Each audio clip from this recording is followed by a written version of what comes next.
ക്ഷേമ പെൻഷൻ മുടങ്ങിയതിന് ഭിക്ഷ യാചിച്ച് പ്രതിഷേധിച്ച് അടിമാലിയിലെ മറിയക്കുട്ടിക്ക് KPCC നൽകുന്ന വീടിൻ്റെ നിർമ്മാണം പൂർത്തിയായി. KPCC അധ്യക്ഷൻ കെ സുധാകരൻ വീടിൻ്റെ താക്കോൽ ഇന്ന് മറിയക്കുട്ടിക്ക് കൈമാറും. അടിമാലിയിലേക്ക്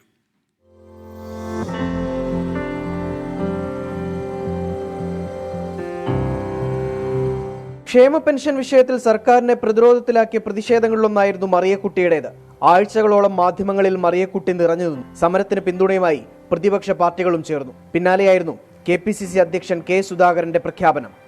5 ലക്ഷം രൂപയാണ് മറിയക്കുട്ടിക്ക് വീട് നിർമ്മിക്കാൻ KPCC അടിമാലി ബ്ലോക്ക് കോൺഗ്രസ് കമ്മിറ്റിക്ക് കൈമാറിയത്. ഭയങ്കര ഇഷ്ടപ്പെട്ട വീടാ. പളത്തൂടി ബാബു മെമ്പറാണ് ഒന്നാമെന്ന് തുടങ്ങി ഇവിടെ വെയിലും മഴയും കൊണ്ട് ഇന്നോളം കഷ്ടപ്പെട്ട് ആക്കി തന്നു. എന്നെ കൊണ്ട് ജീവിതത്തിൽ നടക്കാത്ത ഒരു കേസുകെട്ടാണ്. അതിയായ സന്തോഷം എനിക്ക് പറഞ്ഞറിയിക്കാൻ പറ്റില്ല, അത്ര സന്തോഷം എനിക്കുണ്ട്.